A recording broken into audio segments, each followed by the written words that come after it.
Conference will now be recorded. On November 20th at 5:30 p.m. We'll start with the roll call. Councillor Lovendall. Present. Councillor Burns. Yes. Councillor Brennan. Here. Okay. We have two councillors who are excused tonight, Councillor Pogwizd and Councillor Rask. And we do not have Councillor Webb here yet, but he is due to be here. We also have at the meeting tonight, Public Works Director John Isidore, City Administrator Melissa Radcliffe, and Recorder Joseph Harrison. Please join me in rising to say the Pledge of Allegiance. I pledge allegiance to the flag of the United States of America and to the republic for which it stands, one nation, under God, indivisible, with liberty and justice for all. What? Okay, so we're just going to start with a few additions to the agenda. First of all, I have a couple of letters that I wanted to run past you guys, and so let's add that to new business 8D is what I would propose, if that's okay by consensus. And I also want to just make a couple minor other edits to the agenda or mention things about the agenda. I wanted to say that if anybody wanted to make a comment tonight on an item not on the agenda, citizen comments up front, I think we had decided that that would be okay. And so I would do that. And also I wanted to make clear, because it kind of came up outside of the meeting, in the agenda, in this packet under presentations on page 7, it says no groups wish to present something to the council this month. And that's not really true. A group did request to present something to the council this month, and I encouraged them instead to come and make public comment. And the reason this ended up getting in there is because Joseph has some kind of boilerplate placeholder language that he uses from month to month that was in there. And so I've asked him to just kind of make it a little bit simpler and just say, you know, there's no presentation this month. And I wanted to clarify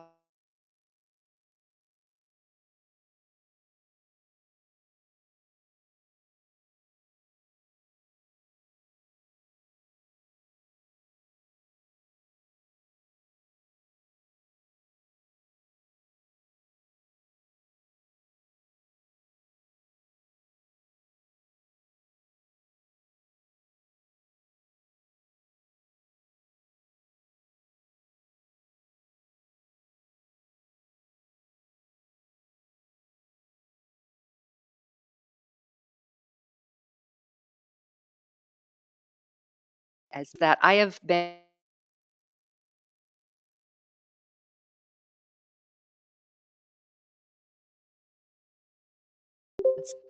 at the beginning of the meeting. Whoops. So disconnected there for a little Okay. bit. You want to reiterate what you just said so people at home could hear. Okay, do we have people online again? We do. Okay. Okay, so we just had a disconnection. Oh, and Councillor Webb is arriving. That's great. So I'm going to, please pardon me for repeating myself. I was just articulating or saying that I have made it kind of a policy as a mayor that when I get a request to do a presentation, I pretty much tell people that we're only having presentations that are about specific things that have to do with the business of council, as opposed to, you know, community groups just coming and wanting to give updates or topics, even though they may be important in society and stuff, that we're going to be focused only on things that are directly relevant to the work of council. And that is because I'm trying to make shorter meetings. And I've heard from citizens, councilors, staff, that that is a better way to, that we need to do shorter meetings. So anyway, I just want to be clear about that and apologize for any misunderstanding about that statement on page 7 about no groups asking, because a group did ask, and just wanted to be clear about that. Does anybody have any questions about that? We like shorter meetings. Okay, yes, excellent. Okay, Well, on to that. With all that said, I will ask if is there anybody who would like to speak, to any citizens that would like to speak at this time? I see no one in the room. Is there anybody online that would like to speak? I'm not seeing anybody raising their hands or leaving a comment. Okay. Seeing no interest in speaking, we will move forward to the consent calendar. I move to approve consent calendar as written. Second. We have a first and a second. Are there any discussion points? During the minutes, Yes. on page 5, on the ER River property, I had voted no. He has me as a yes. Oh, right. I noticed that. Yeah, okay. So you'd like to propose to change that, of I course? propose So I would, I would change my motion to include the corrections as indicated. Same as on the second. Okay, so we have the motion to approve with the change that Counselor Lovendall voted no on item 8 in this minutes. I will call for the vote. Counselor Lovendall, yes. Counselor Webb, Webb, yes. Counselor Burns, Yes. Counselor Brennan. Yes. Okay. We have no presentation as mentioned. So we are on to our departmental reports, and I'll turn it over to you, Melissa. All right, thank you. Things are listed here. We are at the end of the irrigation or garden meter water year, and so we'd like to have those in by November 30th. So again, you can call Marissa or send a picture or the number to her at the email address. So we appreciate that. Community building information updates. We had a meeting yesterday, and basically based upon shipping issues, supply chain issues, basically for some of the equipment and things, it's not going to be open by the end of the year. So we are hoping to have that available and open in early January, but we have found that, you know, an example, the electrical panel, the guts of the electrical panel is something they ordered months and months ago. They were supposed to have shipped. They didn't. It's just on a big delay, but they can't fix that, which means they can't finish the electrical, which means they can't do the finish, which means they can't, right? It just is a trickle down. And so we are on hold for that. So I have made personal calls to anyone who had asked to use the community building in November and December and let them know that it's not available, but it's getting there. So just wanted to update that. I did forget to mention in my report, but to confirm that council had voted to make sure that the erroneous from a number of years ago curtailment fines that went out to different people's accounts, Dina was able to finally come to a point to tweeze all of that out and get things rectified. So if the people who were owed a refund are current water users, that was reflected in their last bill, and also then checks, if people are no longer here, checks were sent out for that. So that has been buttoned up and taken care of, which I am very happy to report. And that was a problem that started how long ago? That was like a 3 or 4 year old problem that you've solved now, that Correct. you guys have finally fixed? Got through, Okay. yes, because it Just wanna- seems that there are issues that we're continuing to find and rectify. So Great, thank you very yes. much for that report. And I got my credit. Thank you. That was- excellent. Okay. In a similar vein and somewhat are the example of idle meters. So that was one that council had directed staff to the finance committee, and that was approved by council to stop the idle meters.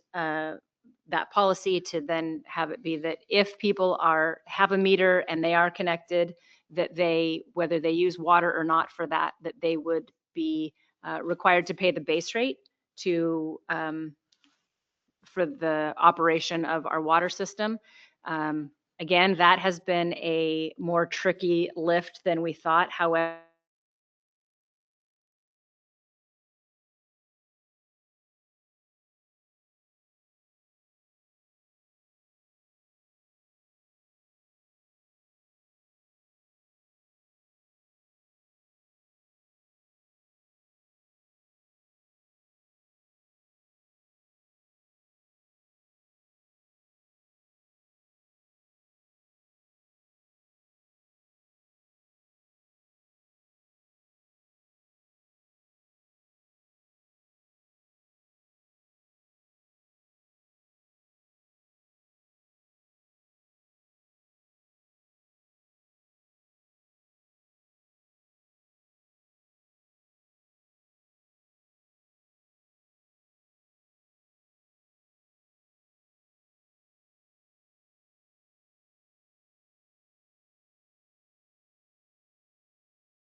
does it make sense to not have them have sewer at all if there's no use because they aren't using that service, or if they're not using the water, but still the plot has, the piece of property has the ability with the meter and the connection of water and sewer, and so it is worth more than a piece of ground that doesn't have that, and Can be sold as such, advertised as such. It adds sold as value. such, advertised as such, correct? So again, we're still working through these, and so I'll probably come back with a staff recommendation to say this is, but if the house has a structure and it's there, then it will be put on there. Is where we've, at least at this point, have landed on that much of it, but then as we get into more of these sticky details, I'll bring that forward again. Terrific, Melissa, and thanks to staff for working on it. And just to remind everybody, I mean, this came about to kind of solve a couple of problems, one of which was that we would have leaks and it would be like there'd be nobody home to solve the leak and we'd be losing water. And so we kind of need greater accountability. And also that the first estimate was there might be like 70 idle accounts. That's like 10% of the households in our community not paying into the system. And, you know, as we're struggling to make sure our water system works, we kind of just can't have people, you know, opting out. We kind of have to be all game in. So anyway, it'll be interesting. I appreciate you guys doing the hard work of figuring out the new policy. Yep, for sure. Any other questions that people have on this report?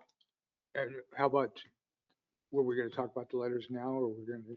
I have the letters. Oh, these letters. Yeah, we could talk about those. They don't, or you're saying you want to talk about them No, I was asking what, for protocol, if you would prefer to have them looked at now, that people can, these are the two letters that we've had, and I have had a couple of people bring their letters in and have discussions with me about, why was this change and what happened and why.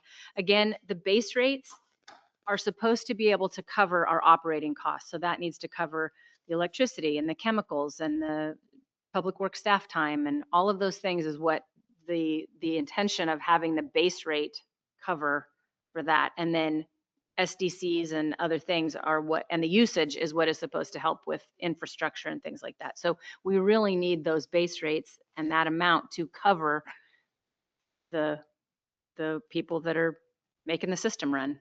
So that was the, That's keeping the hydrants going and the restaurants and. well, it's the structure. It's the whole structure of the town's water infrastructure. Yeah, and just, I mean, we got a couple of letters. Joseph had mentioned to me, he didn't put them in like the official packets because it's not an item on the agenda. So this is more like just for you, us all to know that people have raised the question about, wait a second, how come you're changing this? And And then so they're kind of appealing, these two are appealing.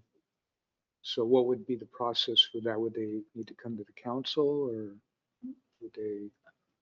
I don't know that it would be an appeal situation. If this is the rule that you have laid forth and that you want to have happen, then there isn't really an appeal situation to it. It's just that they have done that, unless you feel like you need to have a way to have certain people who come and say that they don't want to pay to do that. But I think they just want to have their voices heard, that, they don't particularly like the change, and they wanted to make sure that it is legal. Before we did this, I checked with our legal counsel and she said, yes. We talked to different cities even today at a meeting that we had down in Gold Beach, and many of them have that. If you have a meter and you're part of the system, you have to pay, you're part of the system. So that was part of the legal question, was that, and yes, it is done in other places. And Electrical company does it here too. you need to talk into the microphone because people can't hear The you. electrical company does it here also. They do, but they do have the option of if it's going to be less than, so they'll remove it. Mhm.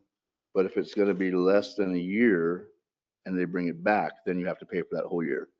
So that's, I tried to bring that up a little bit and I didn't know if it made sense for us, but maybe that was an option. But my question,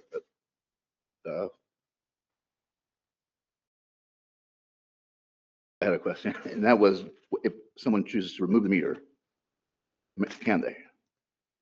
Well, I guess Because that's the option that the co-op gives its customers was, we'll remove that service.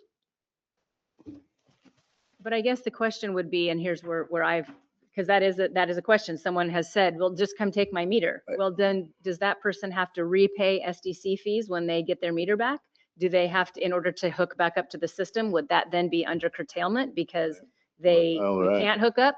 So, That's that was where I landed. And that's why I said, this thing's getting more hairy than, than I know. I think it is at first blush. It seems like an easy thing, but If then you if couldn't. you want that yoinked out, well, then you're going to have to repay for, The payment part, I'm not sure, that's probably talkable, but adding it when there's curtailment, when there's a moratorium, then that would be a no.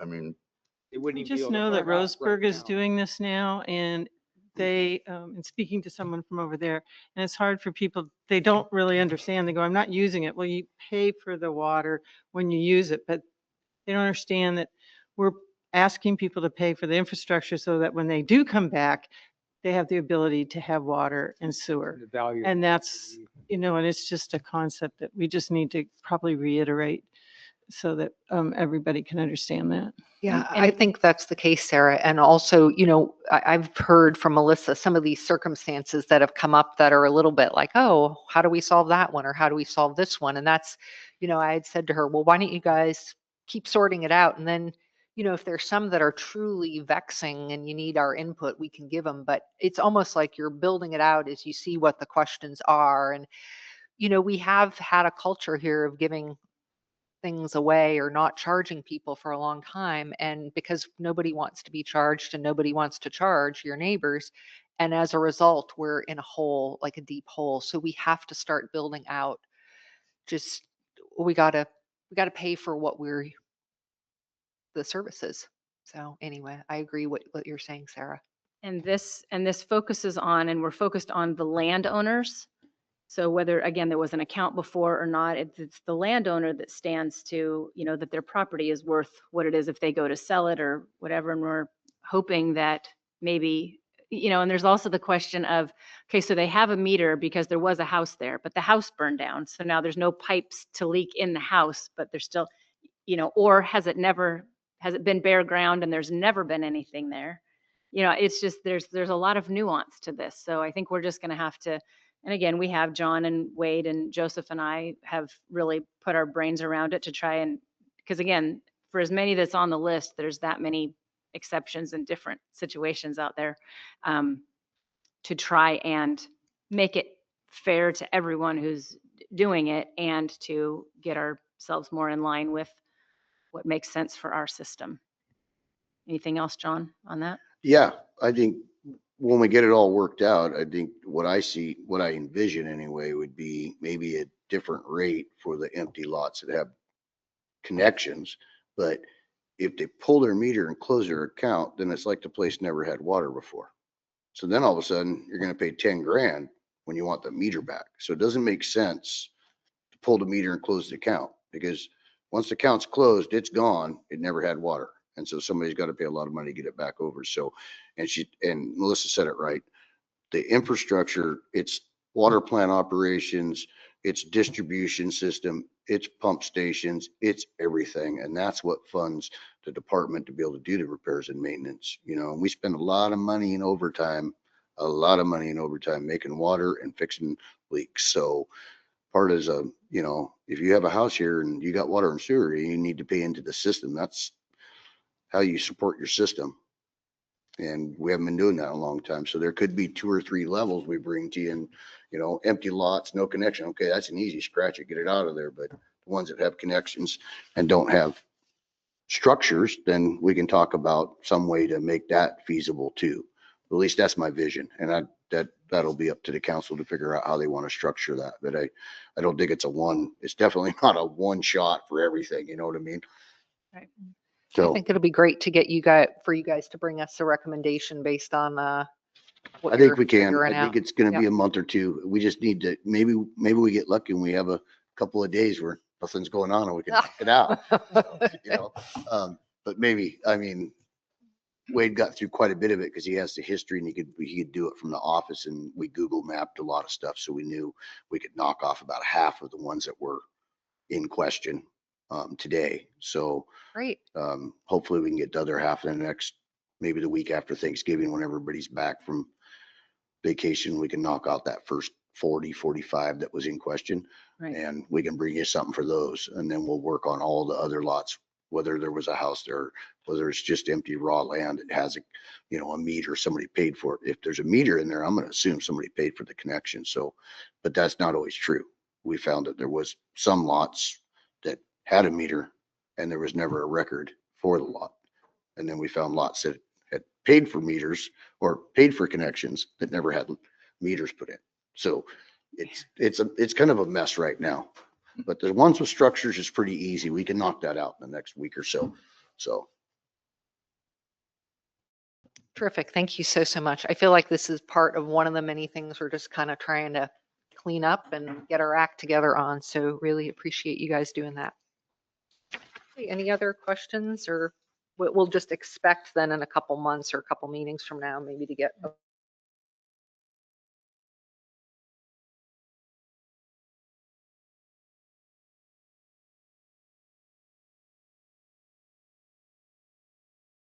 little bit more of an option to respond to those letters then, Melissa, or to get If the answer is we are still collecting and council wants another report in a couple months, then that's what we'll do. But I think, as we said, I think staff recommendation would be if there is a structure there and they've had it, that they need to pay in, because that is, again, because our guys have to go and check those things each month. I mean, and they've been doing that.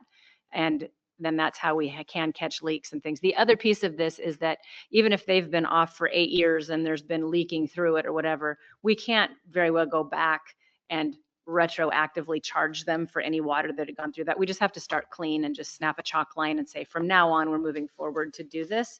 And that will be the plan. The hard piece again is we've sent letters to people, but we don't know if that's going to the homeowner or not or what. And if they don't respond, then I'm going to have to ratchet it up to say, you know, we're needing to start this. But again, it's hard if they've never been our water customer, because then it's like, we need your information so we can charge you for this. So send this back to us, please, so we can charge you for this.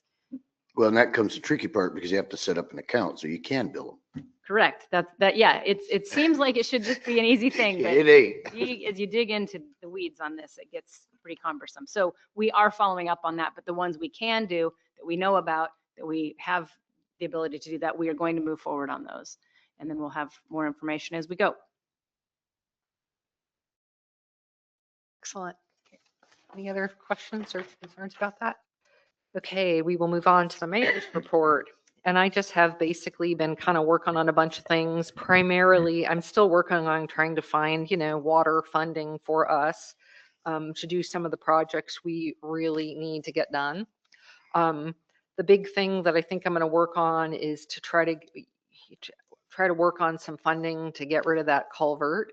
And the other thing is, some of you guys were not at the discussion about the feasibility study. And one important thing I want to highlight there is that some of that money might get pulled. I did make an error in this report. It says that the state, all the agencies in the state are being asked to cut their budget by 15%. It's actually 5%. They're going to be asked to be cutting it by 5%. But as part of the agencies doing a 5% budget cut, our funding for the water recycling project may be cut by 13%. So we don't know. It's not a done deal, but I just wanted to make that correction. Spend it fast. Yeah, we're going to do that. We have a meeting next week to move on to the next phase of things. And I was hoping, John, Tuesday. Tuesday. I was hoping that you will bring some of your list that I noticed in here with you to that. Okay. And then just I'll mention here too, that we did finally get the official notice that we got the SIP grant, which is the water leak study, the grant that will pay for us to do a water leak study and a water loss study within our system, as well as a feasibility study to look into a secondary water source. So that we did get a grant for that. For $50,000. $50,000. Thank you. Okay, so that's all I have. If They anybody, they actually listen to They do. And they just go from meter to meter and main line to main line, every valve we can find. And it's a process and takes some time. So they weren't very accurate last time, but they did find a couple substantial ones that never come to the surface. So there's some win there, I think. and we'll have to, as I've heard before, we'll have to find a way to schedule it, not when the ocean is a raging Right, or the wind. and the Yep. wind. Yeah. Yep. Which is almost never, but. I don't know. Yay. Couple days April? in May. For that downtime. Right. Not me. Anyway, I do also, I'm just going to knock off the Watershed Council report when I'm here, because I want to just give a shout out to some of the Watershed Council volunteers and neighbors of the watershed helped public works staff to stabilize that failing culvert. We went up and I went up with them and we cut a bunch of foliage and tried to help with that project. So thanks. And we have some of the neighbors up there helping, taking their dogs on walks to make sure that culvert's not gonna blow, or if it does, they're gonna call us.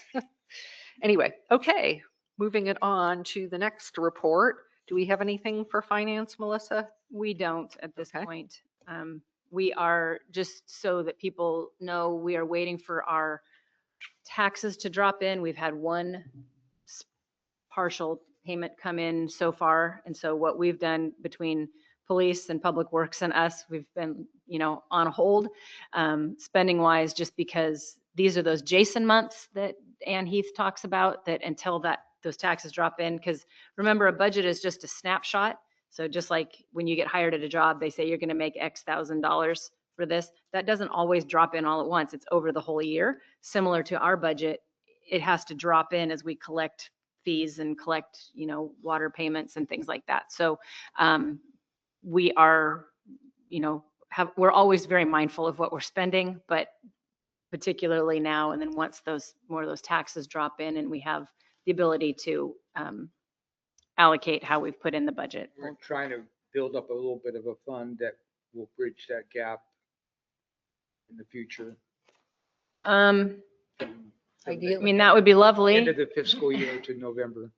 Yes, and so that's where you have, if you have contingency funds or you have your other, your bank accounts that have the money, the LGIP, other things that we have, that's what we would pull out to pay. But if you don't have enough of that to limp you through there until more of it drops in, that's where it can get really tight during these months. So yes, having more of a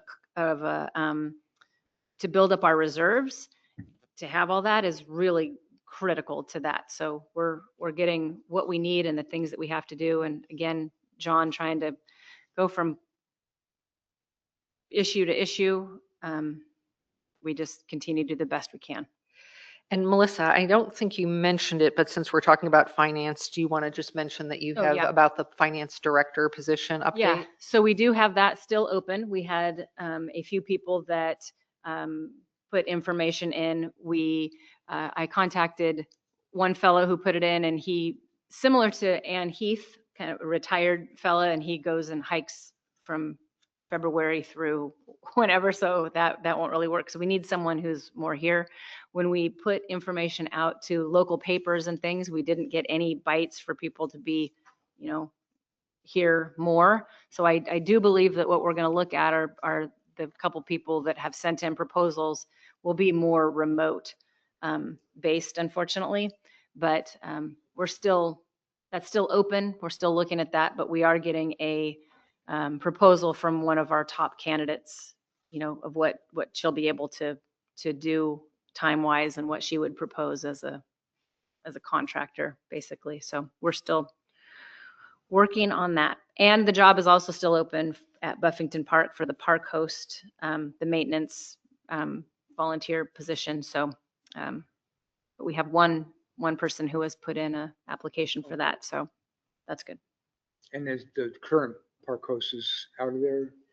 He is not. So there was, he had there was a medical situation, actually the day when he was vacating, and many volunteers have gone to help, make that happen. And so we are very definitely giving grace to someone who is still, having some medical issues. So we're, and also, as a matter of fact, Public Works is kind of helping take care of the dog. So there's been lots of things of trying to make sure that his place is being watched and the dog and all that business. So. He did return tonight. Oh, did he? This afternoon, so he's Okay. back, but he didn't look like he was walking very well. So I'd say he's got some healing to do before we Right. can, So before we again, speak with him for him. we're going to give grace Yeah. on this, obviously, and He knows we're looking for somebody else, and somebody else could come in even while he's still working things out for himself.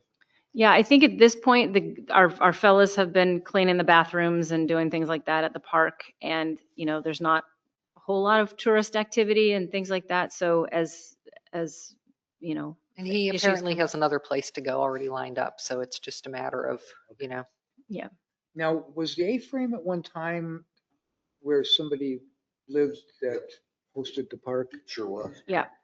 And I think that there was, as I understand it, historically, that did not work out very well. And it was very clear that based on the person not doing everything that had been contracted to do with that situation. And then it was kind of difficult to get the person to move on. And so what I have heard from at least the prior council members was the city's not interested in being landlords on that because it causes many problems.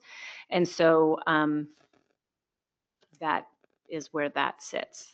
So unless, I would think it would be a great idea, to tell you the truth. The building's going to crap with nobody in it.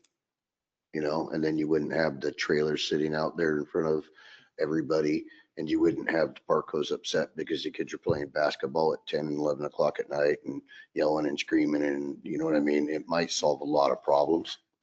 It might, something to think about. The council should rethink that maybe. Right. At And some point. And we've also talked about that if there was a situation where perhaps we were looking to hire someone, but they were not able to get here, so, that could be something that we could work with a new hire on if they were having trouble finding housing for a while or something, that could be maybe a way that they could kind of be here and get their feet under them. But again, what I had understood from past council was we're not interested in doing that. That was a problem in the past that we're not interested in talking about. But again, of course, it's always, I wonder if there's any one of those, well, I don't know, like if there was legal advice about how to have an agreement where you could evict, it's not really a landlord situation. It's kind of a job for barter, but then how do you evict somebody? I mean, we've heard about some other weird situations around town where people, somebody's on somebody's property, and so it's a very hard, potentially a hard situation. But it might be worth The- legal The counsel. trailer in the park was ghetto looking. Yeah. 100%. Period. Now, from there, you can work your way up, but it just is. It just is. And the A-frame being empty is not good for it. The young lady who had the school yes. is no Sierra, longer, Yeah, so Sierra. there was a person who had it, and then she knew she was leaving, and so there was a person who worked with her who was going to take it over. And we had that all lined up, but part of the contract is that they have to have insurance Uh-huh. to do that, and then she was unable at the end to secure the insurance, and so they pulled the lease agreement because we weren't going to have an uninsured situation going on in there, so that was no more. So, The Arts Council was in there and Mhm. Parks booted them out. what did you say? Arts Council, the Arts Arts Council, yeah. Council was in there. I mean, there may be something that maybe parks can think about it. I think that would be a great thing. Planning that you guys are doing for the park. What if there's like Yeah. events Part of where, the planning process for parks. Yeah. Contract for the grant? I don't think so. No. So if you have it, forward it or, Yeah. No. When in my report, I'll Okay, okay. mention that. It is definitely a good thing I mean, it's an underutilized asset for us, and it is worth thinking about. And to me, the question is, could we overcome that high risk of, like, if we had to evict somebody? And maybe, I don't know who was on council who remembers that, probably Counselor Pog does, so we can talk to him. when we did the what? When it was rented to? Yeah, the problems and the source of all that. Were you around To then? individuals? Yeah, I think it was, or no, I think it was to the park host. Or, oh, I don't remember that. That's what I've heard. We should do a little more research. It was quite a while back. yeah, I believe it was quite a while back, and it had to do with the cleanliness of the deck, and it was how things were going and what had happened, and people were upset about it. And so it became A thing. a thing. It became a thing. And so I think the people who lived through that were not really interested in doing that again. So, but again, it's a new council. You can make your decisions. I wonder if it would be worth It's not getting just a little bit of legal counsel on different possibilities that we could do to make it Just more workable. It seems like anymore, it's like getting kind of harder to, like Make people do that. evict people or whatever. I mean, We have a housing crisis though, too. It seems like, that would be a good know. use of a space. Yeah. but it's also can be problematic. Like, I know the state's park host is a list that never ends. They've always got people waiting. Seriatim changes every 6 months and everybody just comes in and, Bronco. yeah. Uh-huh. And so, I don't know, maybe we just need to reach out farther than we're reaching out. Are there other cities that have parks that have park hosts that maybe we could get on a list like that? I don't know. I've seen caretakers and volunteer caretakers at parks, but I don't know if they actually get to live on site. That's kind of a big deal for us, is they get to live on site. So, but give them think that somewhere nice. You The can state increase their has, they responsibility. vet everybody. They've got a big infrastructure. They're able, I would just think it'd be very difficult for us at this time to maintain vetting and that whole process of having seasonal. Well, what I'm Drop our suggesting is card. if there's already other cities that do that, maybe there's a list Would, of cities that do that, that have park hosts that have been vetted. I understand that, we but could drop our card off with the existing state hosts. Yeah, exactly. That's what I was thinking. I remember meeting some of those state park hosts and they love Port Orford and maybe they'd want to stay, Yeah. in a different venue or maybe that is a way to reach out to our state parks partners and say, hey, could you help us in this way? if Maybe somebody- they have 3 applicants for this area and they only have 1 space. Interesting. We'll put it on your plate, Sarah, on the Parks Commission plate with the planning process. That would be great. And if anybody has other ideas or community members have ideas, it's definitely We can- something we should be thinking about, or if staff has ideas. Okay, moving right along. John Isidore, you're up. Public Works report. Well, I'm not gonna beat this up too bad. We did get the quote back. I said I was still waiting, I think, in this, for the replacement drives for wastewater. That was our biggest problem down there, and they're about $3,500 a piece. And then we're gonna go T&M on installation and programming. I haven't moved forward with it quite yet because I'm still waiting to see if they find the computer brain that we're looking for that's obsolete. So we're trying to find one through Radwell, either refurbished or an old new stock. So they're still working on that. We're still limping along. Yeah, so far it hasn't quit again. So, I mean, it did click out the other night or Sunday, and it was able to be reset and started again. So What would be really nice if we could limp along till we get to be able to access Well, that money. yeah, I'm trying. Yeah, I'm trying. yeah, we're I'm trying to not- push it along. I'm just getting quotes, so I know what we're looking at, Excellent. That's Um, great. Yeah. I bring that did- list. I had 2 companies working on our filter repairs for water treatment plant. One company's kind of struggling. They're sending it back to the engineers because we have an aluminum tank and their apparatus that they use is stainless steel and they're afraid of dissimilar metals and eating our tank up.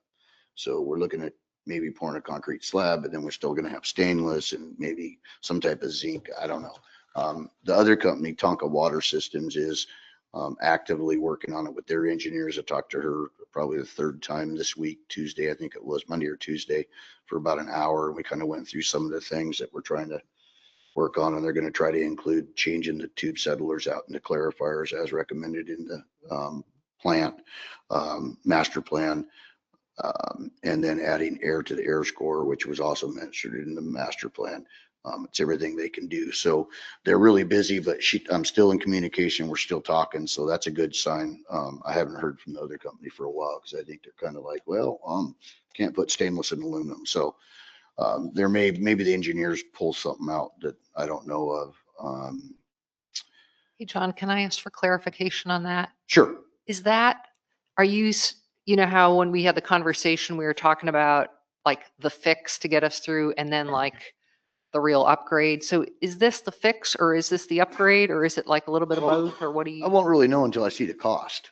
Okay. You know what I mean? The temporary repair, when Coots get some time, they come down and look at it, that the cost is in the media.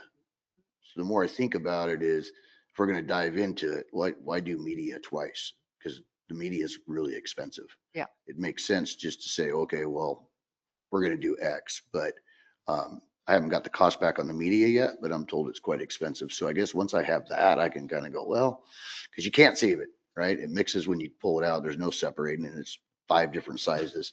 So yeah, that's going to be a tough pill to swallow if we have to do the media twice. So I kind of want to see the cost of what Tonka's proposing for the fix.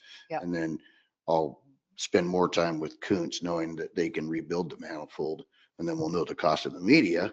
So then we can go, well, is this a good decision? You know, Okay, yeah. is this smart? That's kind of where I'm. Coots, in Coos Bay, is that Yeah. what you're talking to? Have you worked with them before? Oh, yes. They've done quite a bit for me. They completely rebuilt the clarifier in a 1961 gearbox, made all the gears and put it all back together and made it work. So I was pretty happy with it. Right. The port has had very, very, very low level of, haven't performed and have billed very highly. And I was just wondering if that had, Had that been recently? Because Yeah, I've had a personal experience with Coos before. Okay. and I actually recommended that we didn't use them to the port, and that manager at that time went ahead and used them anyway. And we're still negotiating with them to try to get some billing that's more realistic. They're So I was expensive. just asking, if you've had that, keep an eye on things, that's what. I haven't had the experience of, I mean, they build us pretty reasonably for the internal, working into clarifier, and then they sandblasted and coated the whole inside.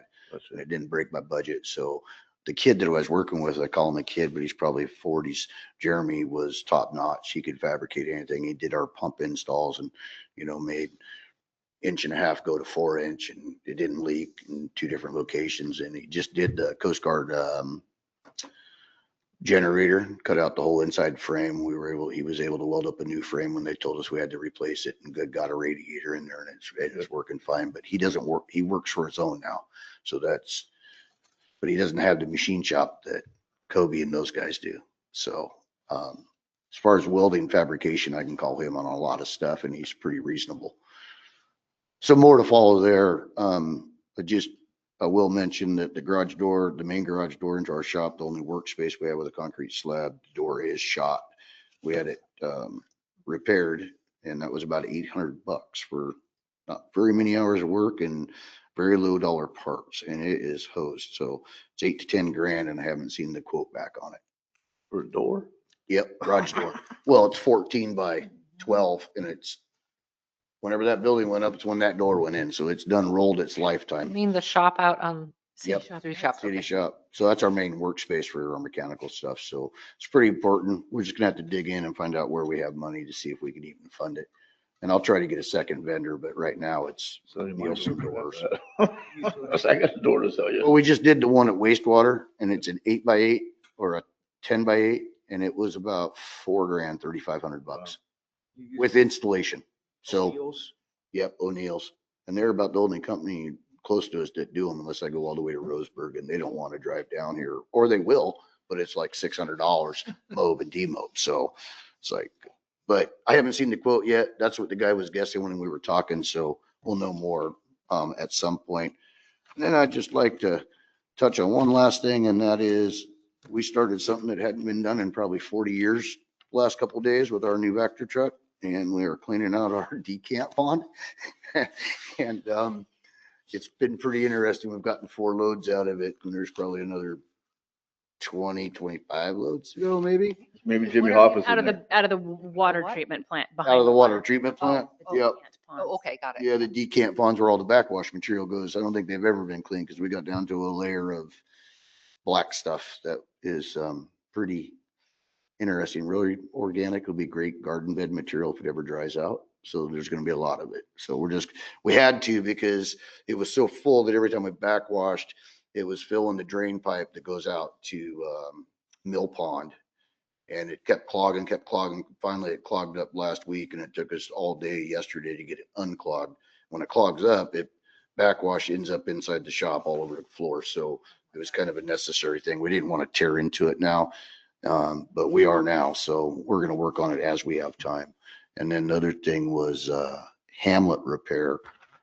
That's kind of a temporary holding together, hoping just to get the water back on for the folks. But I'm trying to hunt down some parts and pieces, because I don't even know how they did it, but the road on the main on the north side runs on the shoulder of the road about a foot off the thing. And then where it broke was a weird configuration of transite fittings, and it turns and goes out to the middle of the road, and then goes down the middle of the road. So there's about a 30-degree turn that, you're stuck with 11 1/4, 22 1/2, and 45s.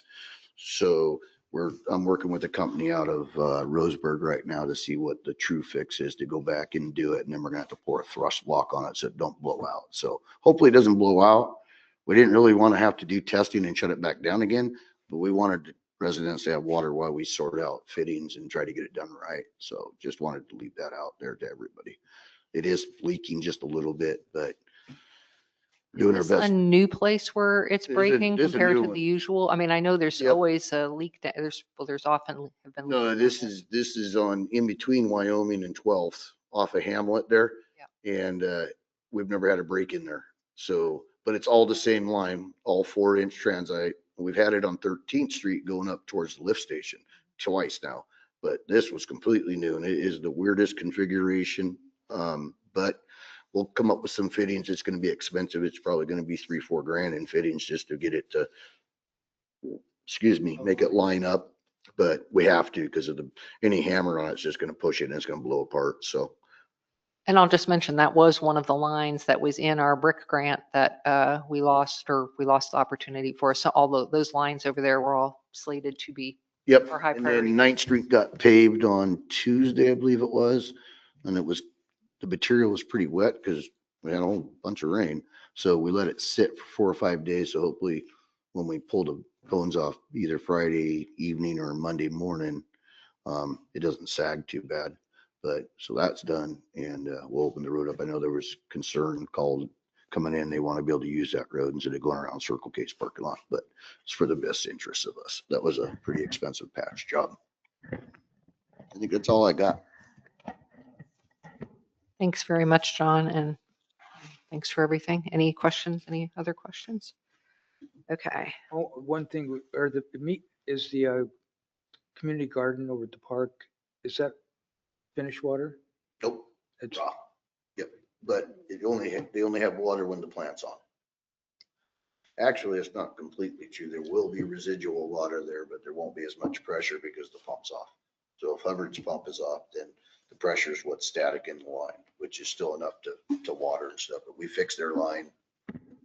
We fixed that line, I think around June or July, because we thought it was out in the community gardens and it turned out the line that runs underneath the slab off the raw water line out to the back to the gardens is completely clogged up. So we did a temporary tap off of where we could get to it because it's under the slab. We didn't want to cut the slab out of the water plant. So we did a temp line off of the main riser where it comes into the plant. So they've got great water pressure now. But just in case people didn't hear that, that's raw water that's being used in the community garden. So that's not finished water. Right. And we're also we let the boring company use it for free instead of charging them, have them taking treated water for all the boring work they did on Coast Guard Hill, which I got to say, Trice did a knockout job. They went through a bunch of infrastructure and so far so good. And they're pretty much got everything in. Now CC is starting to run all their lines and trying to get everything moved underground. They're going to be working on it this fall. So that should stop a lot of power outages because we had 2 or 3 up there that knocked Coast Guard lift station out or Coast Guard pump station out last year. Wow. So that's a win for us too. That's great Yeah. because It really sometimes is. that is not the outcome. Yeah, it was 2 days. We were on generator last year when it went out because they had so much other stuff going on. So they've always been very attentive. If I call, oh, you got a pump station or lift station, they try to get out there as soon as possible. So that's a cool project and it'll be nice when it's done. Okay, cool. Well, excellent. Thank you very much, John. You're welcome. Okay. So the next item is planning. Joseph, anything to report? Do you want to come over here? Say your piece? The updates to our code, including the housing code amendments that y'all passed, have been submitted to our online code keepers. So they are doing the update. So that is in progress. Until then, you can still get the code on our website. So that is, and just to clarify, that happens once a year. So any code changes we make only get updated once a year, right? That's how it works. I believe so. Okay. Thank you, Joseph. Thank you.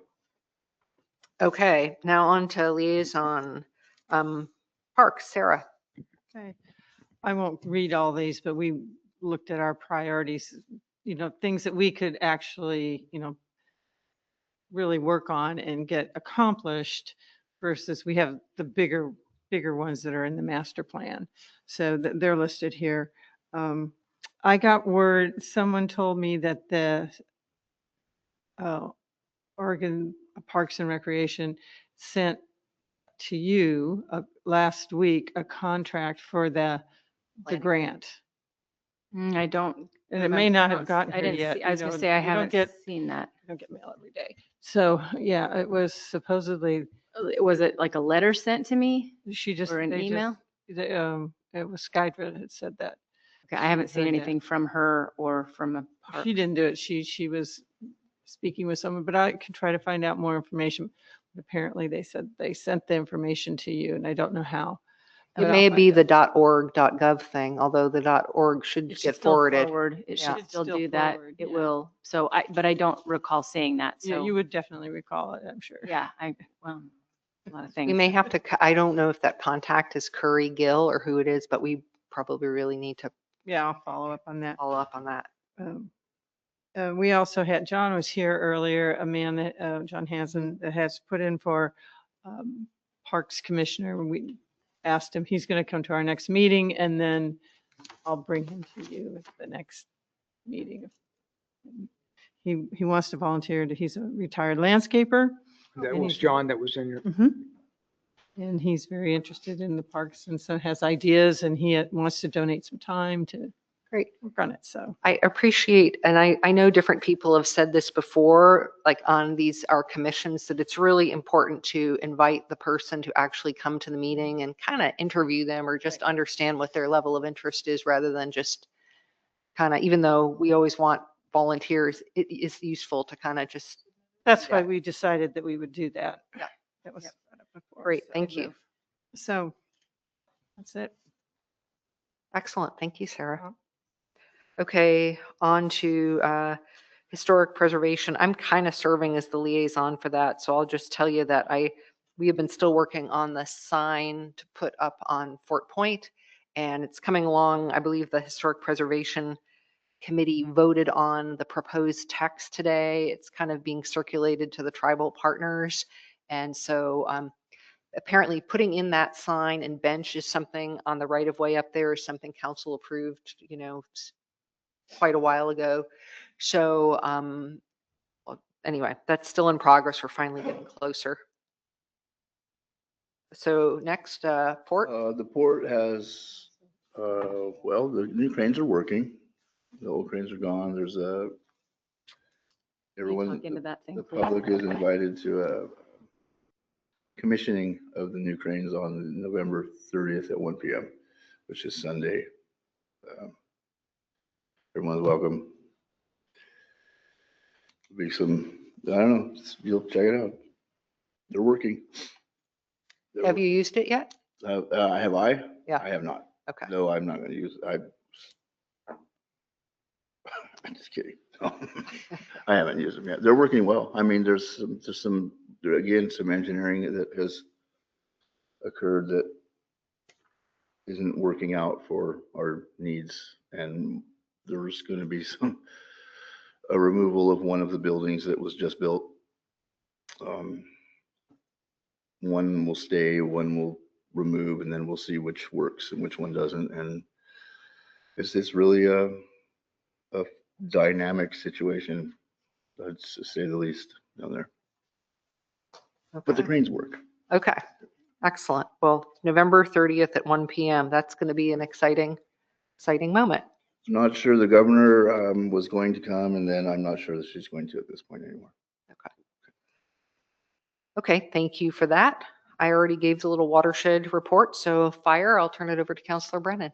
I was not able to attend because we had the workshop meeting, so, Okay, and I don't have anything from them. okay. Although we had a meeting, You want Yes, to we did. report on that? that was, I think that's worth noting. Yes, we did. We had a meeting, what was it, Tuesday? Your Mike. We had a meeting Tuesday between Fire and Public Works to discuss the hydrants, and then to discuss, yes, testing of the hydrants, which it's now going to be Public Works, correct? Testing, Doing the flushing. flushing, yes. During the flushing Yep. of the hydrants. And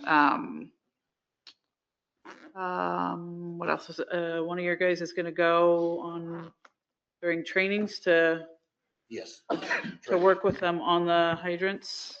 and Yeah. Make sure they're turned off Correctly. correctly. Yep. So, Can you explain, because it was in the meeting, it was interesting to hear what happens if those hydrants are shut down too quickly. So you talked about water hammers, which it didn't even think of something that I. When you close it too quick, the water hammers, which sends out a shock wave, which travels down that line and Like blows gravity apart stuff. Pushing it and then it just. Right. But you had said, I mean, what I thought was interesting is that it'll shake it and do that, but then when it hits a valve or it hits something different, then T, that's a where it breaks, turn. or a T or a turn or something. And so Yeah, that, we have to work together to make sure that our, lines that we baby along and limp along, that, obviously when they get there and they have to whoosh open the hydrant to get the water out, that obviously has to happen, and we want that to happen.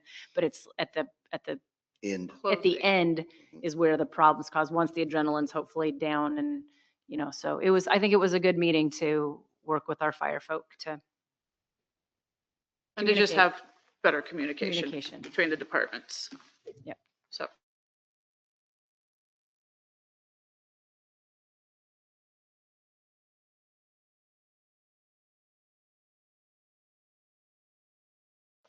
And you never have water to be able to do them all. So, and we flush quite a few of them during, For breaks. right. So that's what I told the regulator last year. I'm like, well, our flushing program goes by the breaks and we have a lot of breaks. He's like, okay. Yeah. But they said it seemed like the listing was that, but every 4 years, they should be, Well, that's what ISO says. that's the But- bare minimum. A quarter a year is what ISO says, but I don't agree with it because you don't want all that orangey water sitting in your hydrants because then it ends up in your fire truck. So if they don't flush prior to filling their fire trucks, you get all that orangey sediment in there. Or if you have a breakdown line and then any dirt or residual debris ends up as soon as you open the hydrants. Reality is if you have the water and the manpower, you flush them annually and then you check the oil and grease them up, lube the threads on the hydrant caps. Okay. Thank you. And thanks for spearheading that meeting, Counselor Brennan, and John for participating, and Melissa. Sounds like it was a good meeting. Okay, we'll move now to old business, and I'm turning it over to you, Melissa, to give us the logo update. Okay, this has just sort of been simmering on the back burner. We had I did not count them today. I did not have a chance to go and count the actual ballots, but I would say there were probably 60 ballots turned in. So people came in and we harassed people to fill out a ballot to say which colors they liked and what they wanted. And then the winning main font has been chosen, and the pictures, I don't know if people will see it. It's coming around. It'll be on the backs of shirts and things like that. But we have worked with Giant Thirst. Oh, here I am. Okay. Giant Thirst to work on that. And so that's basically what it looks like. So people liked the lighter color of the sand and the lighter color of the ocean. So it looks like it's more during the daytime, whereas the other ones, the coloring was a little bit darker and it looked more like a sunset. And so people opted for this. And the main thing is the font across the bottom is kind of a cool stylized font that went there. And that's what people preferred. And we even put, let's see, left, right, is this little whale here that was kind of a throwback from the old logo, and people voted if they wanted the whale in there or not. And it was very firmly, yes, we like that. So I just really appreciate everyone's efforts, and the guy Trevor, who's been working with us at that Giant Thirst out of Pistol River, has been just really easy to work with and lovely. So we are now going to be able to get final things to him. And again, the main genesis of this was for the community building. There's a medallion space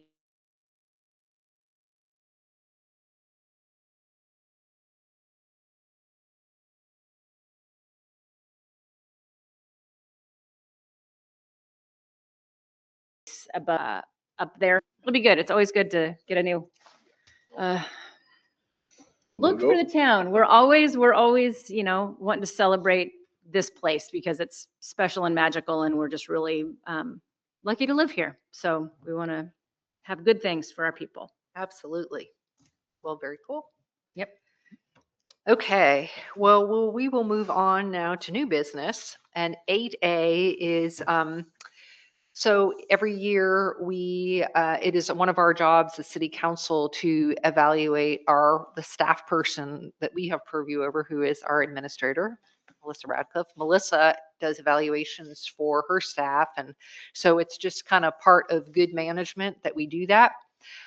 Last year, we decided to have the process of evaluation before the end of the year because it was kind of a change of council, and that was the thinking about that.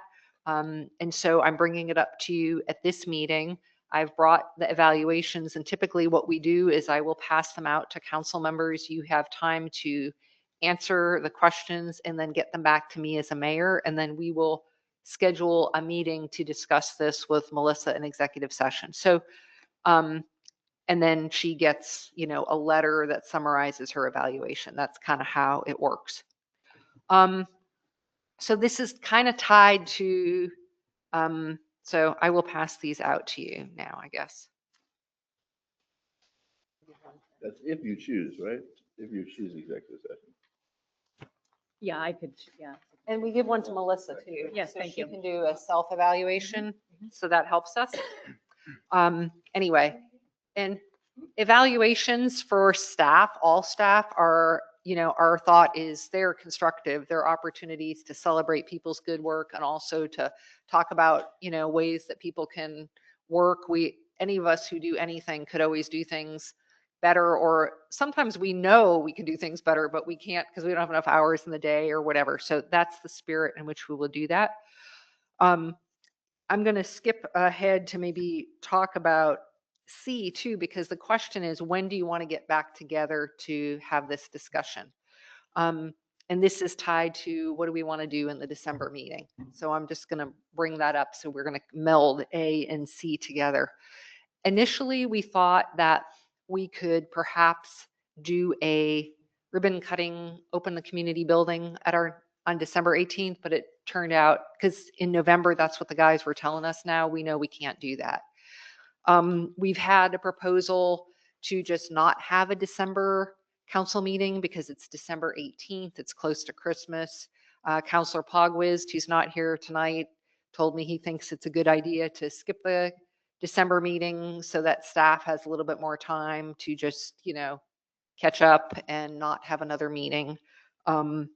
So the question would be, do we want to skip a December meeting? Do we want to have a December meeting and cover this before the end of the year, the evaluation? Or do we want to put it off to January? So that's kind of what I'm wondering about. Do you know anything about the engineers and their next phase and when that might?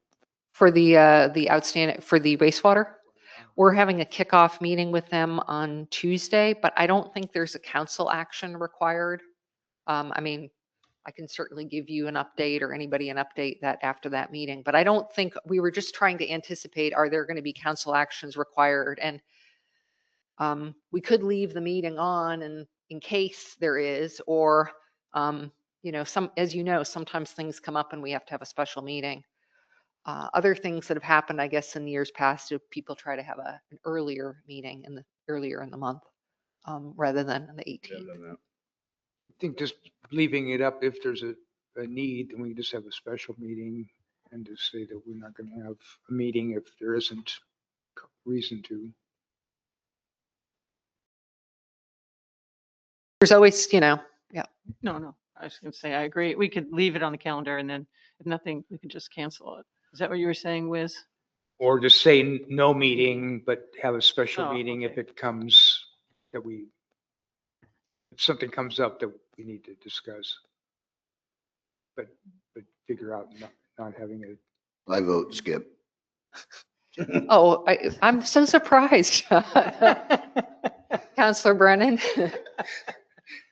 I don't really have an opinion on it. I mean, we can, we can have it or not. Councillor Webb. I think that we should try to continue to do the city's business. If there's a quorum, I mean, if not us, who? Yeah. So the question is, I mean, I think it's sort of a matter of, we know we are going to have to do that evaluation. I think when we come back in January, there's going to be like probably a lot more stuff we got to work on. So it's sort of a matter of, when we come back, and if we skip the meeting in December, I think when we come back in January, there's going to be like a lot of work. And so we might have some longer meetings or might need to have another work session, like, because I know we're going to have to be talking about the police levy and we're going to have to be doing some other things that we got to get going on. So, I mean, those are things we could be working on the 18th, as Brett says. So it's, Maybe just an abbreviated meeting. Yes. Reading my mind. I was reading. Oh my the- gosh. what did you guys say? Had tonight. I didn't hear it. What is the proposal? I like that. Short. Abbreviated meeting, We can try to perhaps. have a shorter meeting. I mean, And especially if it makes the January, February meetings shorter. Well, that's, Yeah. we came in with we started the meeting with, we want to make our meeting shorter. Yeah. And then. Then I'm saying it's going to be longer if we don't do it. let's Yeah. Take a day, we do a month off or a day or whatever. I understand how could be beneficial to the staff for their personal lives and things. And sometimes Decembers are really hard for me to make it, so I hate to even mention it. You mean you're going to tell us that we have to do it, then you're not going to That's- come? that's Exactly it. potentially what I'm saying. he'll be here. I would love to be here. Okay. That is not a commitment. Well, so it sounds like what I'm hearing is there is sort of a consensus to keep on the schedule a very short meeting. And if we can't do it, we can't do it. Yeah. But that would alleviate the staff a lot of the work, because an hour meeting for us, 2 hours for us is 2 days for her to put together, Yeah. and Joseph and everybody, and then what comes after that is another day or something. So maybe just a short targeted meeting on something that we need to get done Good idea. would be easier for them and still fulfill our obligation to keep this gears turning. Okay. So that sounds like a good idea. So we'll keep it on the 18th and we'll have a shorter meeting. We will have a short meeting. We will include the evaluation piece at that meeting and may include some other things. So I would ask that you get this back to me a week ahead of the meeting. So that I have time to, That period is going to be January 1 through, or what our evaluation like- period is. it's going to be from, yes, January 1 through basically November, or like last November to, I think we did it. So we say to 2025? Yeah. Well, just 2025. Yeah, that's it. Yeah, thank you for that clarification. Okay, so we got A and C done, and now we're going to go to some of the meat, which is B, which is adopting the TLT memorandum of agreement. Okay, so I'm going to talk about this one. So this memorandum of agreement is part of implementing the policy change that we all agreed to back in June, which was we raised the rate of the TLT rate for the community for the transient. So TLT is transient lodging taxes collected. That was the thing we did in order to raise revenue. And also we made a lot of clarifications in the code related to transient lodging taxes. So just to clarify too, as part of this clarification of confusion, this is not what we've normally called the TLT beautification grants. That's something that's totally different that used to in the past be funded by this funding. This is instead the money that we collect from transient lodging taxes that we give in our community to a local designated organization or agency to spend for the purpose of tourism promotion and tourism related facilities. And as we did that update, it became clear that we didn't really have a good agreement with the group in our community is Main Street, Port Orford, that is the designated tourism promotion entity. We didn't have a real good understanding with them And, you know, they would be coming in and asking, oh, can we spend money on this or that or whatever? And it just wasn't nailed down. So over the past, basically since June, Councilor Pogwizd and I have been meeting with the Main Street people and also with staff to come up with this agreement that really spells things out. And I'm just going to quickly go over it with you. I want to begin with, turn to page Appendix A, which is like the second to last page, which just reminds you, I always have a hard time putting my head around this money because it's like one chunk is, you know, a subset of this. But I think if you look at this example, like if we get in $100,000 of revenue, 60% of that is considered to be grandfathered in that we can retain and we can do whatever we need for the city to do it. 40%, the other 40% is subject to a 30%, 70% split. And the 30% the city can use for its purposes, but the 70% goes to the Main Street organization, the tourism. So I gave examples of like $100,000, what that would mean. So, and this is for the monies starting to be collected. The higher rate is going to be starting in January of this year. I have a question on that. Yeah. The 8,000 for the Jubilee, is that out of that 40% or that 70% of the 40%, or is that out of the, where does that come out of? It is going to, so for this year, we already budgeted 5,000 out of the city's budget. And that's how it's going to be this year. But That's not- starting, That's not TLT. That hasn't been TLT. well, this gets to the little confusion. We've been calling it TLT, the grant, the community grant program, but that money does not come out of this pot because you cannot spend that money on beautification and such. So we are now cleaning this all up and getting our act together. So what we are moving towards the following year is to try to make sure that the Jubilee money comes out of this TLT money. Okay? Out of the tourism part. Out of the tourism money. Right. But this year, it's coming out of the budget because we budgeted it.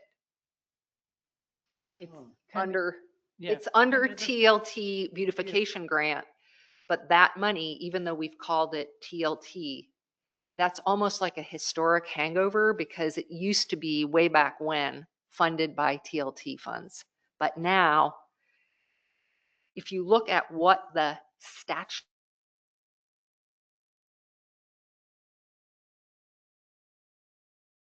Oregon statutes say this money can be spent for, we as counselors have to be stewards to make sure the money is spent in those ways. So now we'll just go through that really briefly. It basically can be spent for two major categories only: tourism promotion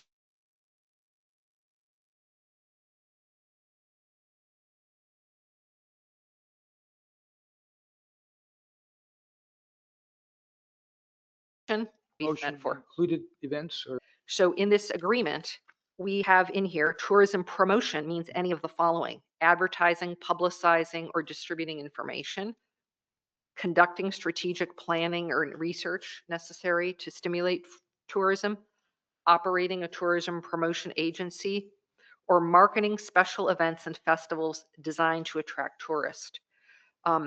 So to refine that, That's marketing. It's like advertising. It's just marketing. so what we put in here is to kind of give it some more specificity, is that they can't spend administrative costs greater than 15%. And that if they're going to spend money on an event, that this money, at least 60% of it has to go towards marketing. So they can't just spend it all on like octopus legs or decorations for town. Like they could spend some of it on an event to attract people, but they can't. or for that was, Yes. they did what they needed to do. And they use different pots of money to make that happen, that event. But moving forward, we're just making it very specific. They can spend, as long as, if they're doing an event, as long as 60% of the funding goes to promotion outside of the city, 50 miles. Yeah. So we're kind of just trying to really nail it down so that we have rationale of how we're stewarding the money. Okay? In case the state comes up. You have to oversee that. We've been doing it wrong. We've fair been to a say? little bit loose in how we've been doing it. Let's put it that way. Okay, the next part is tourism-related facility. And that is defined, A and B, a conference center, convention center, or visitor information center. In our community, we have only a visitor information center because the conference centers and stuff are very specific, defined things, Which the community building will not be. which the community building will not be, What And- about the A-frame? It will Nope. not be. will not be. But other improved real property that has a useful life of 10 years or more, that has a substantial purpose for supporting tourism or accommodating tourism activities. So we, in our agreement, have, that our little committee came up with, we are doing, the visitor center at Battle Rock and any of the amenities at Battle Rock, signs, garbage cans, anything that is like supporting amenities at Battle Rock. We also put in there the Port Overlook Wayside area where tourists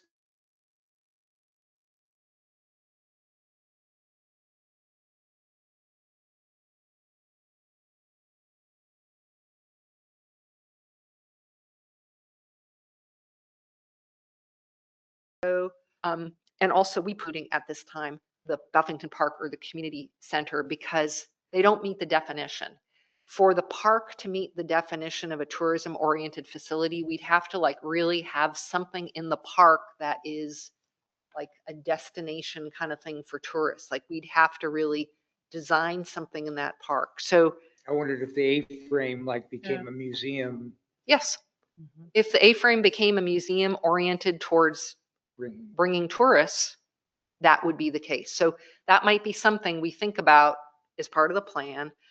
I remember Counselor Tidy was telling me how the disc golf was a tourist destination and stuff. And, maybe that could be argued, but it just needs to be like, we have to have grounding to be able to show this is the case. And in our conversations with the Main Street people, like getting back to that, like if they're doing an event, we're like, you have to like get your receipts and you have to be able to show that you spent the money properly because that's what that's what this is all kind of designed to do. Let's move on to the next page. So yes, so we put in there, Sarah brought up the thing about Jubilee, that starting the next year, that we would try to be, and that's the year that presumably we'll start getting in more monies from the raised revenue, that the money for Jubilee will come out of this pot instead of our city monies. And for advertising, yeah, and for And or 60%. events. But it's just not for the fireworks or any of that. Well, I think what it says is that as long as 60% of the event, this funding goes towards promotion, that's what it has to go for. So if they use it if we have them do it for fireworks, as long as 60% of the event, I think we're going to have to hammer that out to make it, So that would be So it will taking work. money away. They've just been using it for fireworks. So if we give them 8,000 and fireworks is 10,000. well, and we just met with the Jubilee people and they say fireworks is like, because the tariffs has gone up so high, it's more like 30,000 now. For a shorter 25 show. For a shorter show. So there's Locals.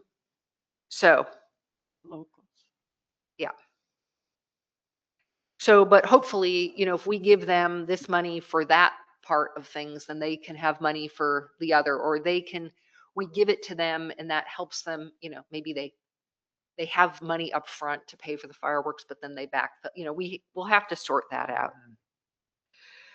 The rest of the thing here is, is part of spending for tourism related facilities. We're hoping Main Street will be helping to keep up that building now, because we have clearly the visitor center is sort of the nexus for tourism activities.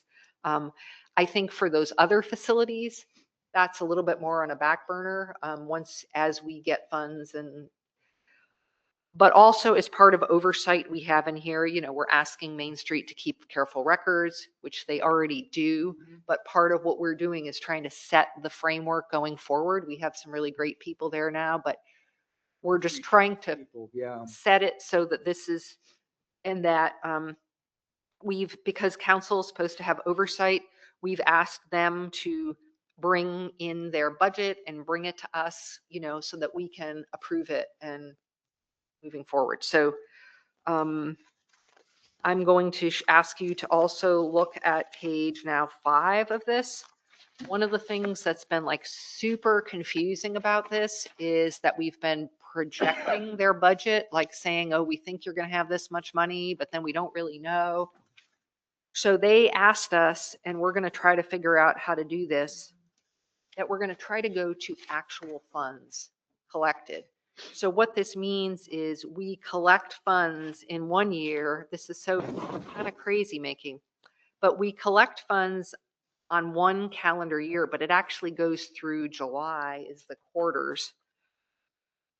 But the funds from one calendar year, we will tell Main Street how much they have. Like, for example, this year, we collected the percentage that they are going to be due this past year, which doesn't represent the increase yet, is about $18,000. So we are going to tell them, you have $18,000, that's my estimate, in September.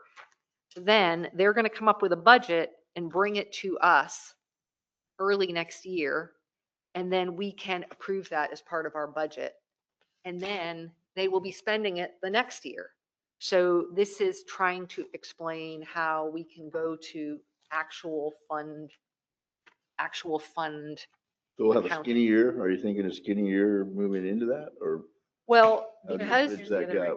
they had some money left over from COVID, like there were a couple of years where it didn't get spent, and it's kind of lingering back in the Oh. budget. So we have in here, it's on page, an addendum on page 4, which is, we're basically asking them this year, and it didn't quite work out because we've kind of already spent it this year, but we're going to try to basically have them this year spend the money that they had hanging out early.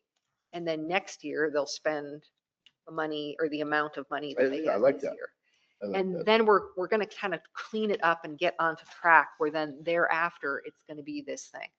And so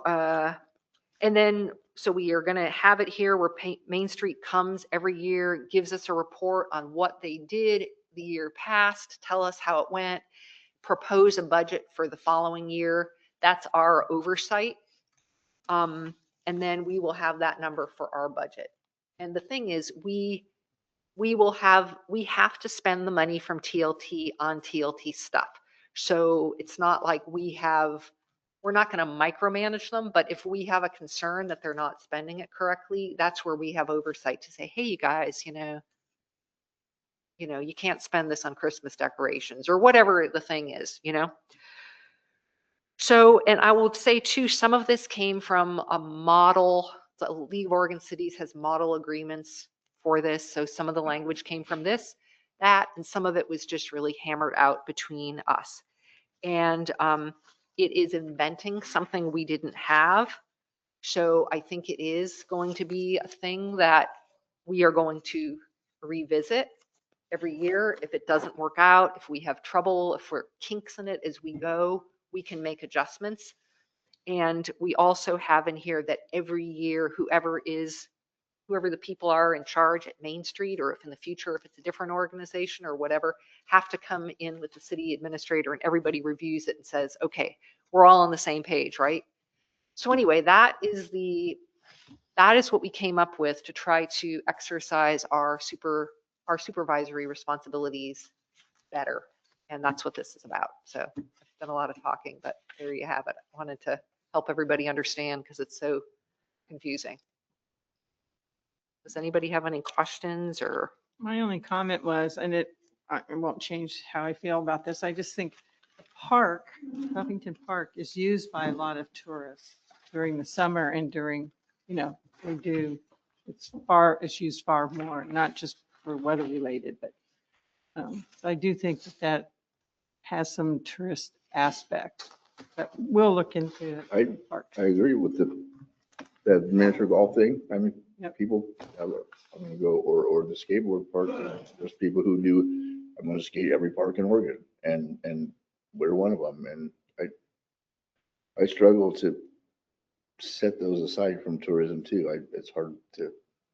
Well, I think it's just the definition in statute. So if we want to promote our park as a tourism entity, then maybe we need to do some different things in the park, such as, like actually have things that, like a sign on the highway that says, visitors welcome to your park, or we actually have on the Discover Port Orford website, come to our world-class disc golf course, or like we have to do a little bit more if we want to go down that path, we have to do a little bit more planning to make it truly an amenity for tourists. Because otherwise, it's just not something, this money is not designed just to use for like community purposes. And that's actually the big brawl, at the legislature, because the restaurant and lodging industry wants to make sure they want everything to go towards tourism promotion, which means advertising, which is kind of like you think to yourself, oh my God, do we need more brochures? Give me a break. But that's not, but last year I listened in on some of those hearings and testified when the League of Oregon Cities was trying to change the ratio. And when you hear their argument about it, they just say, we have to keep, tourism is such a big economic engine. We have to keep stoking it. Don't take it for granted. And so that's their big push, and I think, so anyway. Well, one thought real quick. I mean, like, there's no vacancies anywhere. Like for like the RV parks, they're full. The motels are pretty much full oftentimes. And I wonder if they coming here for then. And if we're collecting TLT taxes from people who actually just live here, then should we be collecting that tax from those people? TLT tax isn't people who live I here. understand it, but if I'm renting a spot in an RV park, am I paying a TLT tax? If it's a transient, 30 days, if you're But more you only than have so 30 many days. 30-day spaces, right? If How it's that more goes. than 30 days, then you don't pay TLT. it's like if you're here for a night or two. So Right, it's so the mo- transient makes it less than Like 30 the days. motels, what they would do, they used to be like a month, you could get a monthly rate. Well, now they do weekly rates and you don't have a monthly rate. And so therefore that person isn't staying for a month, they're staying for multiple weeks. And I guess the question is if these places are full, which they usually are, I think they're not full all the time. They're full Not sometimes. with the same people. Yeah. but they're, what are and we're gonna call those tourists, right? What are they doing here? If they're not going to the park and they're not going to any of these things, Well, they're going to state parks, they're going fishing up the river, they're walking on the beach, they're going to our restaurants. I mean, they're doing all the cool those things are we like do here. outside of our, so do we advertise for Elk River? Well, as part of Discover Port Orford, I mean, they're advertising, here are what you can do here and stuff, so. It's actually, it's in statute. So it's kind of like, it's not, you can't use this money for whatever you want to use it for. You I have to use understand it that. for I those do. I'm two just trying to things. figure out like Yeah. the And this is, overriding here, how we make it work for us. yeah. Well, and this is why, as I said, we put it in here now at this time, we're not including those facilities. If we can come up with the rationale, if those facilities are, if we do a picnic pavilion and we, have a sign on there that said tourists welcome, free drink, like, Lee's Market says bikers stop for water, or, if we're trying to get tourists to come and serve them, then that's a different thing.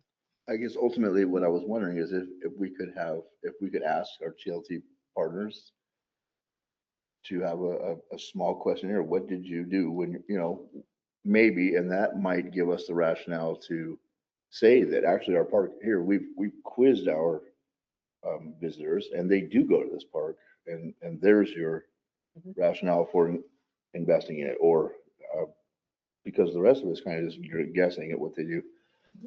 Market it. Yeah, Have to, yeah, exactly. I think Which if would we be, I mean- continue to do the disc golf course or tournaments, that was bringing people from outside and but people from out. So say we want to do the back nine on the disc golf course, there could be a rationale. If we had a group that was putting on 4 tournaments a year that brought people into the community, then maybe some of the TLT money could go to help Right. develop And that. to advertise those things, I think that could be. we want that money. We got to figure out how to keep this money going for us. I Yeah. mean, because the people that collect in the county TLT, they're not advertising our park. So if you look at get back to looking at this, Brett, the last page. So we get it's kind of crazy. We get the 60% and the 30% there. Right? So all told, it's like we're basically getting 72% of it that the city gets of the amount. And 28% of it's going for tourism. So that means that 72% we can really use any way we want in the city. Oh, I was looking at that backwards. So, What happened to it? I was just reading it. so anywhere.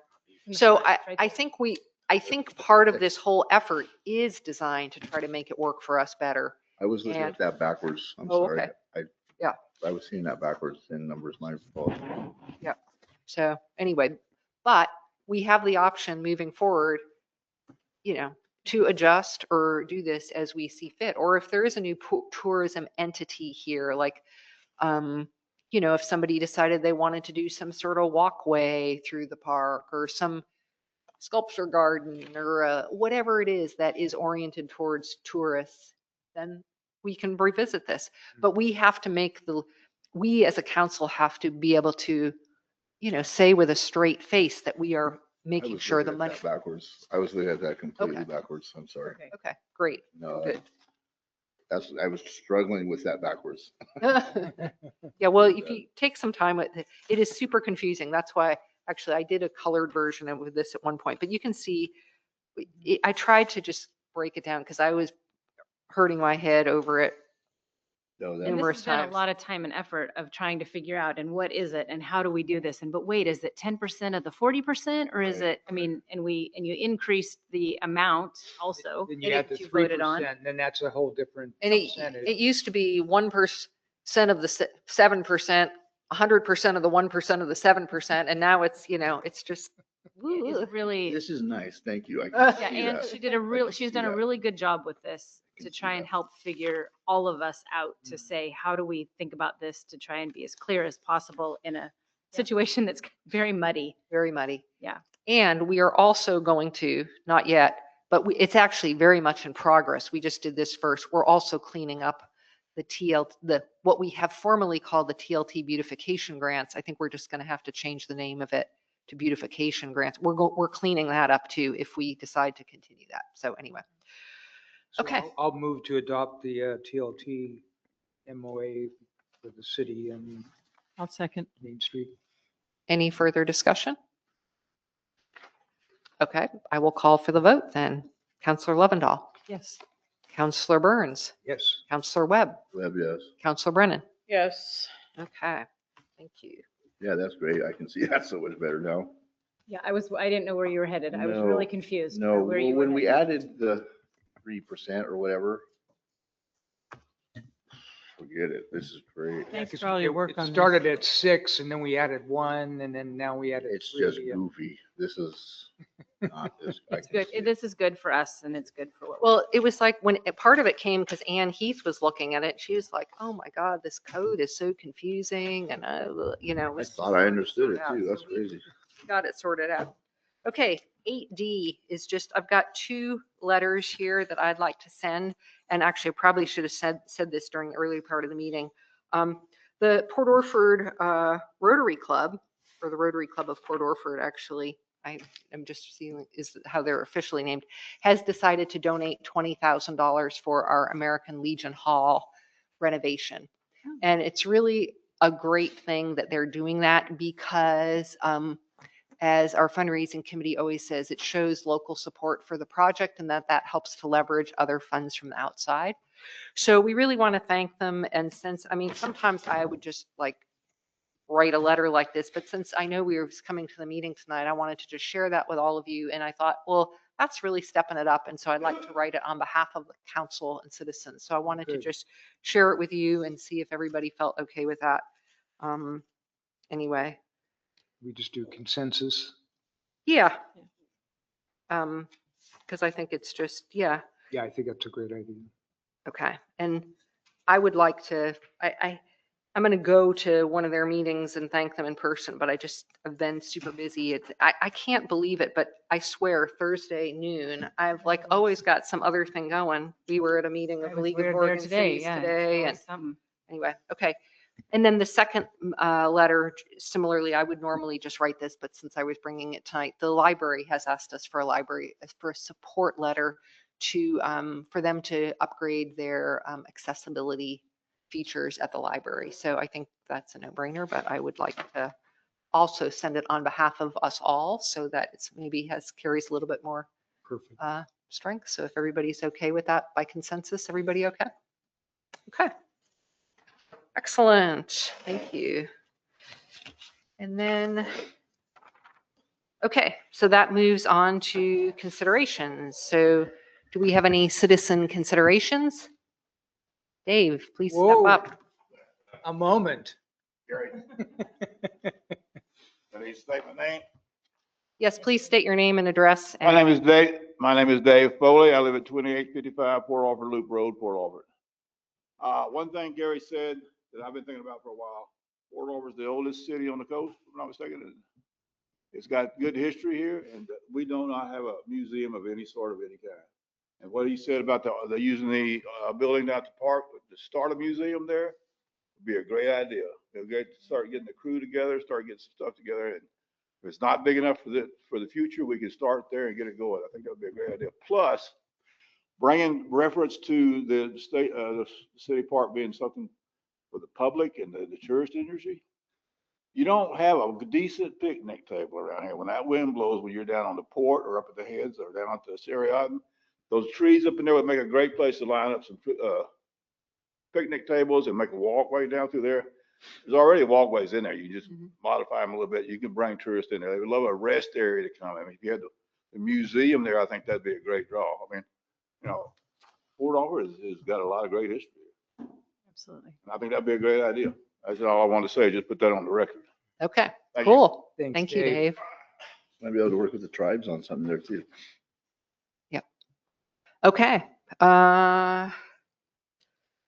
Next, anybody online have any comments for citizen considerations?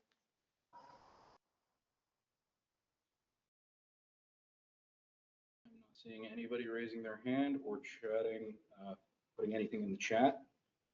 Okay. Hearing none then, we will move on to staff considerations. Melissa or Joseph, any considerations at this time?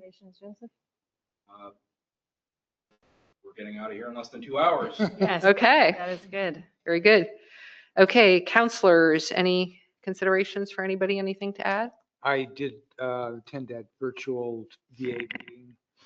Oh, and yeah. It wasn't really anything that, I mean, they're talking about things, helping. Do you want to just tell people what that was briefly? Just, There was a meeting, the county board of commissioners attended and they asked us to attend about there veterans. weren't many people that did attend. But they were talking about different ways of supporting vets and it's like was way beyond anything that we have resources for. Yeah.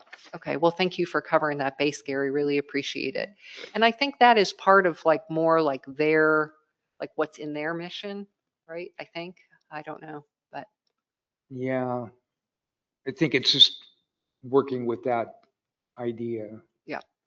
But a lot of vets are homeless and the homeless problem isn't going to go away without somebody doing something about it sometime, but Yeah. it's not, we don't have any muscle to throw toward that. Okay, well, thank you for covering that. Anything else, anyone? Nope. And yeah, I don't have anything further to add, so I just thank everybody for your attention and thanks for coming tonight, everyone. And yes, we're going to end this, we have our next meeting. Hopefully not in October. No, Yeah, that's I- I incorrect. don't oh, yeah. go back in time. yeah, oh, yeah. Yeah, Joseph updated that. It's going to be December 18th at 5:30 and we will plan to have a short meeting. And there's a little typo on the memorandum, paragraph You're 9. worried about There's a period in there. I don't know if that makes any, I didn't, We can correct that hopefully, just, we're going to make this official. I Yeah. think I gave that change. You gave that to him. Yep, I have them, so I'll get those letters. okay. Excellent. Thank you very much, Sarah. Well, thanks, everybody. We will end this meeting at 7:16. Thank you all. Good night. Bye, Thanks, Dave. Dave. Thanks, Dave.